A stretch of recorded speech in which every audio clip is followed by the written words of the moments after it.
Выборы состоялись. «Единая Россия» выступила достойно. Об этом накануне сообщил председатель партии Дмитрий Медведев на ВКС с регионами по итогам единого дня голосования. Партия выдвинула на выборы более 30 тысяч кандидатов. Дмитрий Медведев поблагодарил граждан, которые проявили сознательность и пришли на участки.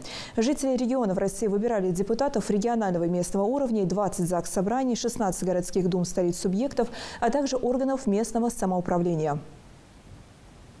В этом году выборы проводились действительно по всей территории страны, как это у нас обычно в сентябре и бывает.